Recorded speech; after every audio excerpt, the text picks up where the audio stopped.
So I came across this article on my Twitter feed, and normally I don't do this kind of thing, but I don't see anybody else covering it. And I'm thoroughly entertained by this article. It's hilarious. Um, and it has a little hallmark at the end of another school that no one should ever attend. But let's get into it, shall we? Marcy Blanco, or Bianco, not sure how you pronounce that. The patriarchal race to colonize Mars is just another example of male entitlement. It really, really is. It really is. The presumed right to use and abuse something and then walk away to conquer something new is a hallmark of colonialism. So we have a mention of colonialism already, and apparently only males colonize people. This is actually true, which is kind of funny. And then it's a patriarchal race. The patriarchy is real, folks. The patriarchy is real. In case you're wondering, this is on NBC News, a mainstream media outlet. If there was any indication that the mainstream media is biased and leftist, this should put those questions to rest. So please note our wonderful robot in space. And note the caption. SpaceX doesn't say this. This crazy lady does. Houston, we have a problem, and it's the patriarchy. Really? We put a car in space. What have you done? Bitched and organized a march. Good job. So let's get into it. What does the midlife crisis in the 21st century look like? Frittering away your life savings on a red sports car is so last century. Well, I'm good I'm last century then, because I got a red sports car. Instead, today's man, who is grappling with the limitations of his mortality, spends $90 million on a rocket to launch a $100,000 electric car helmed by a robot by the name of Starman into space. Yes, it is definitely his midlife crisis that he's decided to launch a car into space. Total midlife crisis thing. Yeah. Anyways, we want a new space race, SpaceX founder Elon Musk said in a press conference shortly after the launch of his company's Falcon Heavy rocket and his Tesla Roadster into space earlier in February. Like a child, he gleefully continued, space races are exciting. Yes, actually, the space race is what stopped the Cold War. Amazingly enough. Imagine that. The people you hate, the Russians, because Russia did everything, right? Instead of blowing each other up, we decided first one to the moon wins. Guess who won? But as a result, we had advanced technology, we had advanced radio communications, we advanced our technological capabilities through computing and systems, which turned into the internet, mind you, the shit that you're complaining on right now, all kind of resulted from technological advances that we came out of the space race with. And here you are bitching about it. I appreciate that. And Elon Musk isn't the only billionaire looking to enter the space race. Amazon's Jeff Bezos and has a private aerospace company, Blue Origin, and while Virgin's Richard Branson, a prominent adventurer, created Virgin Galactic back in 2004. I'm tired. Get over it. But this is fun. These men, particularly Musk, are not only heavily invested in who can get their rocket to space first, but in colonizing Mars. She said colonization. That must be a horrible thing, right? The desire to colonize, to have unquestioned, unchallenged, and automatic access to something, to any type of body, and to use it at will, is a patriarchal one. Right, women don't do that at all, do they? This unquestioned and unchallenged automatic access to something, the desire to colonize. This is how she describes colonization. Not as an adventurous discovery of new frontiers that we have never been to before. It just so happens the places we want to go, nothing lives there either. No life is able to exist on neither the moon or Mars. But we're going to colonize it, right? We're just going to take it over, destroy the indigenous life, destroy the environment when there is no environment, and just make life Oh, oh, so horrible. Oh my God, we're gonna destroy it. It's over. We shouldn't go to Mars because we'll just pollute the place and destroy it.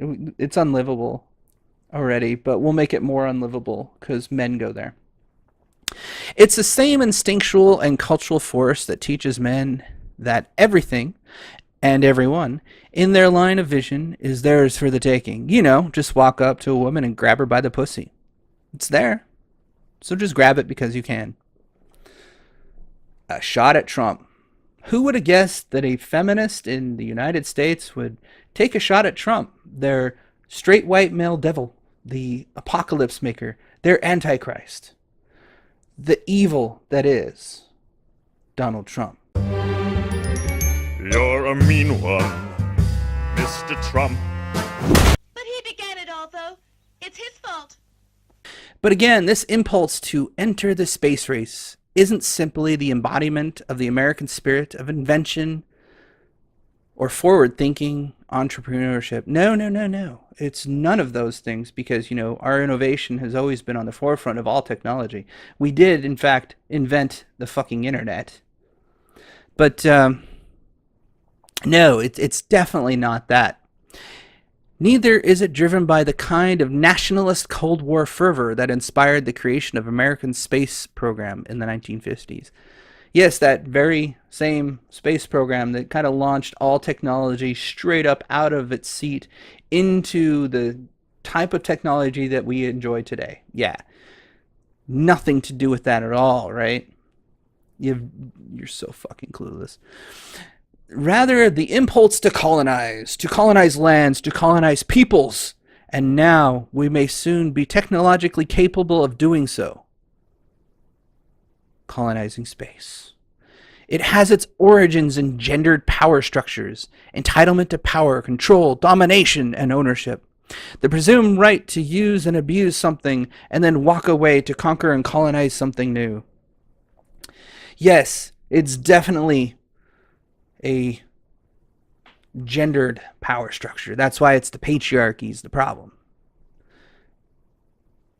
We have a vision and a mission to go to space again, to tackle the moon once again, to set up base there, and then go straight to Mars, someplace that no human has ever set foot on ever in anyone's life, something so amazing that we could propel ourselves and get ourselves to another fucking planet, and the patriarchy must be stopped. My boy, have a good smell. I don't know if this is news to you or not, but the technological advances that are coming out of just trying to get our ass to Mars by itself, like the rover, the robots that have been invented that are meant to traverse Mars and find a suitable place for colonization and or landing, or however you want to put it, migration, whatever. Those happen because they have a goal, have a purpose. Innovation doesn't happen because it popped into somebody's head one time and out came some really cool shit. No, somebody has a goal, has a purpose, has a vision, has a mission, and they try to make it reality with any means possible. Most of the time, that is good means. They mean to achieve something that should benefit and help all humanity. Innovation, and good innovation, usually ends up that way. We've had some bad shit too, and you're about to mention that bad shit, aren't you? But before we get to the bad shit, through a feminist lens, Aldrin's deliberate choice revealed an important reality of the space race. This 21st century form of imperialism is the direct result of men giving up on the planet they have all but destroyed. What choice was that, you say?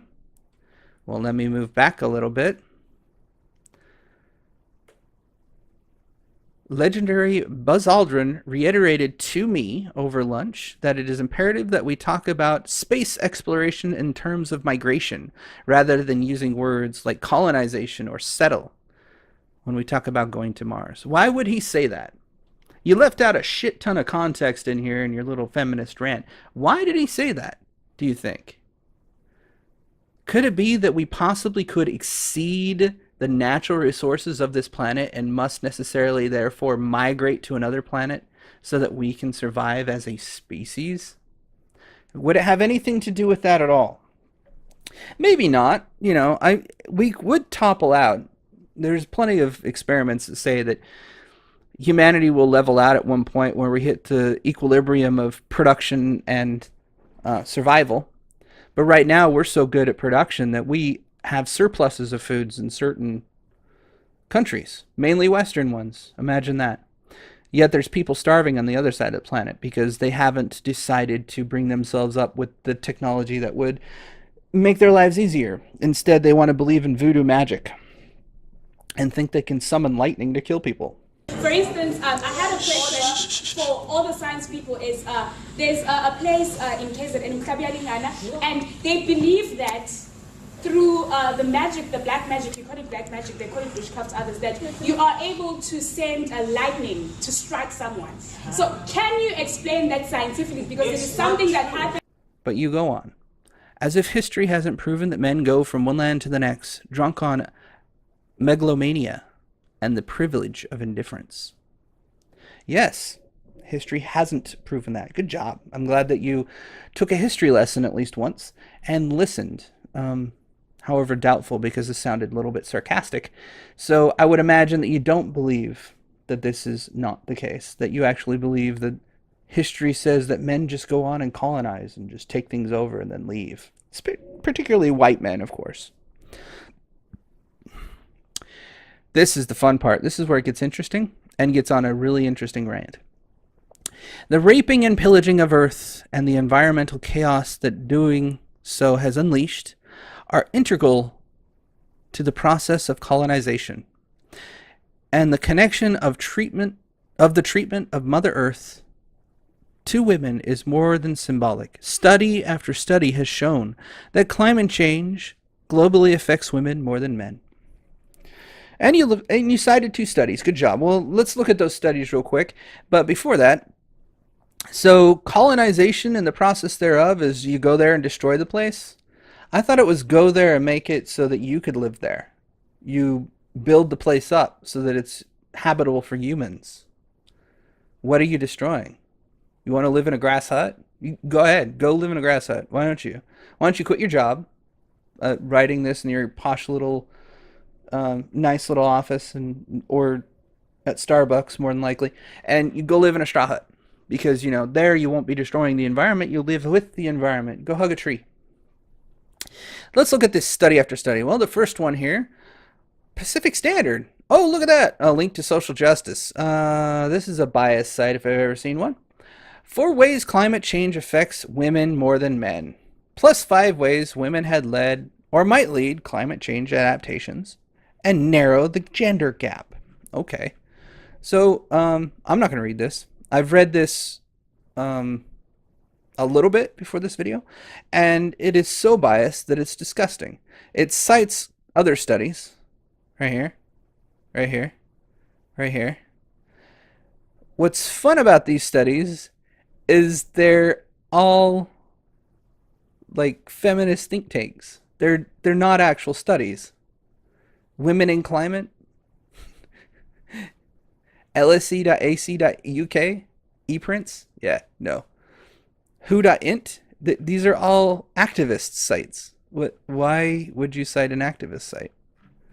Next link, Population Reference Bureau. So I did a little more digging into this one in particular, and women are more vulnerable than men to climate change is what it claims. You read down through this one, and you go down to the bottom, and it kind of claims that women are more effective. Then it cites CARE. CARE is not exactly an organization that I'm going to trust. Yeah. Read some of these sites, these locations, and they cite CARE twice, 3 times. And I'm supposed to trust this? I know that CARE is a biased site. They're an activist organization. Out of 10 of these, 3 of them are cited from there. Some of these aren't even actually showing anything that's worth reading. I mean, Annals of Associated American Geographers, Gender, Climate Change, and Health from the World Health Organization.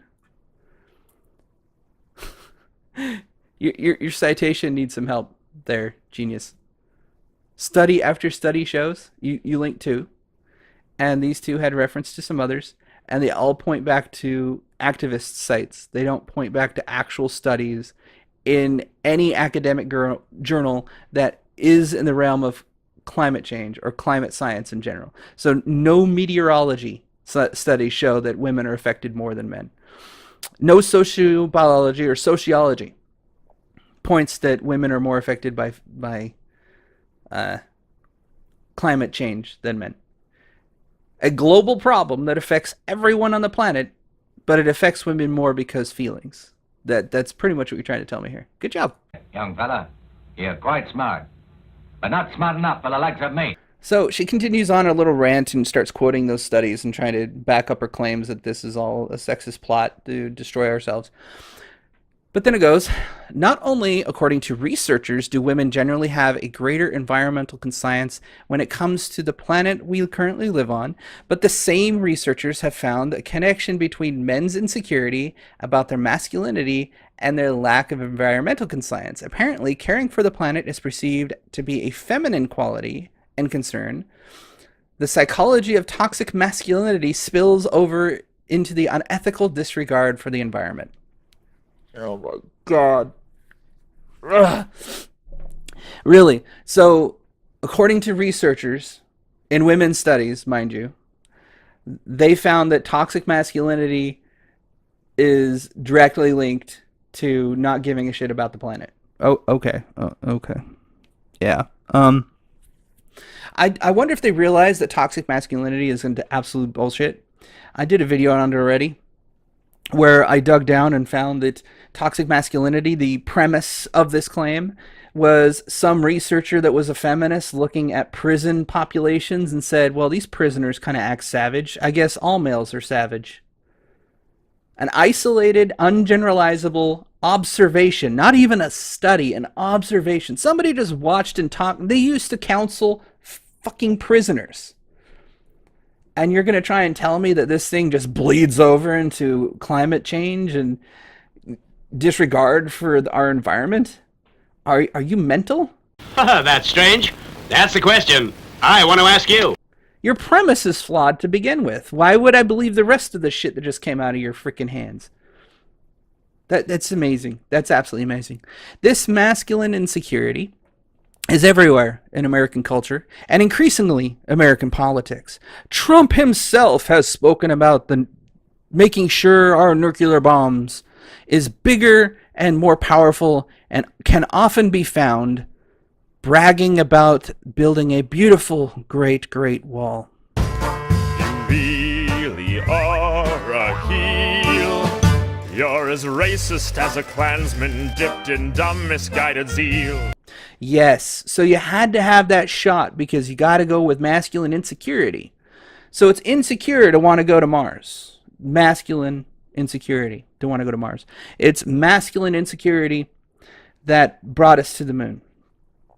What kind of insecurity is that, really? Is it not inspiration, innovation, adventure, those type of things that are also typically male? But those are also, I guess, male traits that are insecure because women don't have these traits. So therefore, they must be insecurities, right?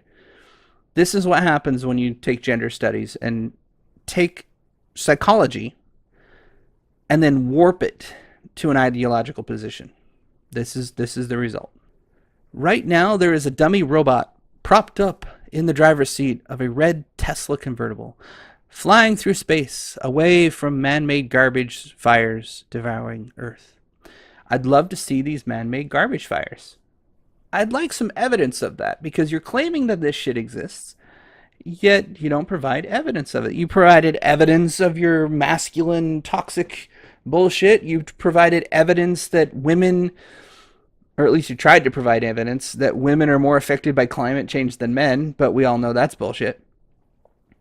Where's your evidence for this claim? You cited so much more. Where's your citation for that one?